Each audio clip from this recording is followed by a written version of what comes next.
So, good day everyone. This video you will learn about what is forensic entomology and what is the use of insect in criminal investigation or death investigation. So, first, what is forensic entomology? Forensic entomology is the study of insect associated with a human corpse in an effort to determine elapsed time since of death.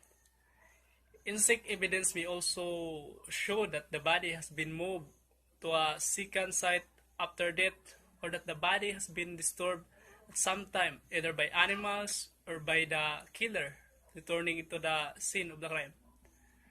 However, the primary purpose of forensic entomology is to determine elapsed time since of death.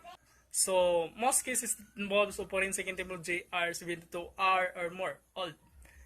As up until the time, other forensic methods are equally or more accurate than the insect evidence. However, after 3 days, insect evidence often the most accurate and sometimes the only method to determine elapsed time since of death.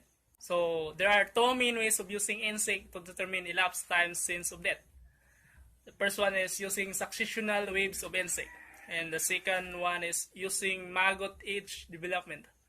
The first method is used when the corpse has been dead for between a month up to a year or more. And the second method is used when the death occurred less than a month prior to discovery.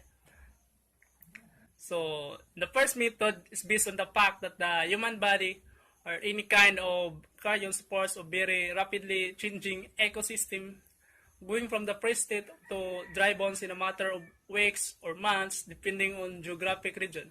So, during this decomposition, the remains go through rapid physical, biological, and chemical changes, and different stages of decomposition are attractive to a different species of insect. Certain species of insect are often the first witnesses to a crime. They usually arrive within a 24 hours of death if the season is suitable. They can arrive within a minute in the presence of blood and other body fluids. The first group of insects are the blue flies and the fish flies. So other species are not interested in the corpse when the body is fresh, but only attracted to the corpse later, such as cheese keepers, which arrive later during protein fermentation. Some insects are attracted by the body directly, but arrive to feed on the other insect at the scene. Many species are involved to its decomposition stage, and each group of insects overlaps the ones adjacent to it somewhat. Therefore, with the knowledge of the regional insect fauna and times of carrion colonization, the insect assembles associated with the remains can be analyzed to determine a window of time in which death took place. This method shows when the descendant has been dead from a few weeks up to a year, or in some cases several years after death, with the estimated window of time broadening as time since death increases.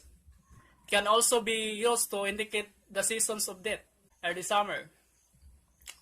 Analysis of insect successional together with regional seasonal habitat and meteorological variation is required for this method to be successful.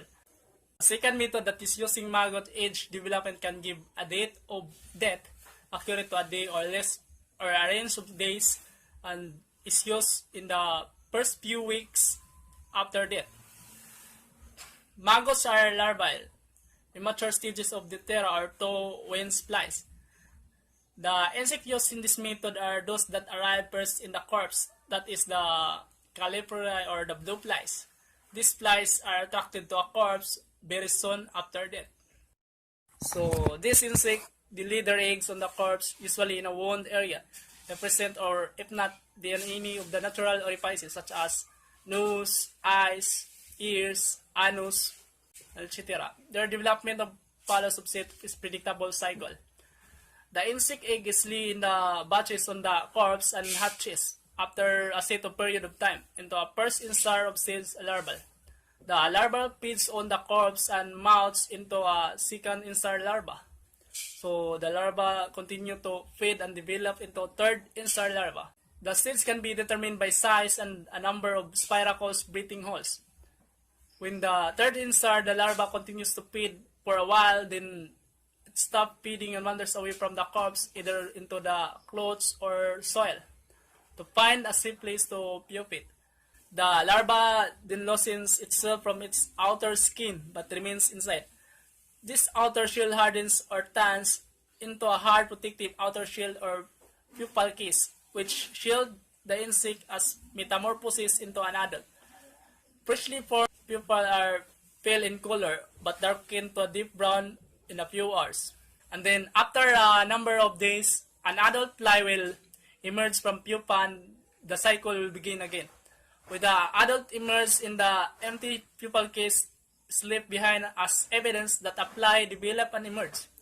Each of these development stages takes a set known time. This time period is based on the availability of cold of the temperature. So an analysis of all these stages of insect of the corpse and the temperature of the region in which body was discovered leads to the or range of days in which the first insect will be posited or laid their eggs on the corpse. So for example, if the oldest insect are 7 days old, then the descendant has been dead for at least 7 days. This method can be used until the first adults begin to emerge, after which is not possible to determine completed. Time of death is determined using the first method, that of insect succession. In this procedure, the first and most important stage of procedure is involved in forensic entomology, involves careful and accurate collection of insect evidence at the scene. This involves a knowledge of the insect behavior, therefore it is best performed by an entomologist. Unfortunately, the entomologist is often not called until after the body has been moved or removed from the death site. Insect also can determine the presence of drug evidence. There is often not evidence placed to left to determine drug presence, but maggots, bioaccumulates, so on can be analyzed to determine type of drug present. So, in conclusion, insects are evidence. Forensic entomology is very useful method of determining elapsed time since of death after 72 hours and can be used earlier. It is accurate to a day or less or a range of days and may be the only method available to determine elapsed time since of death.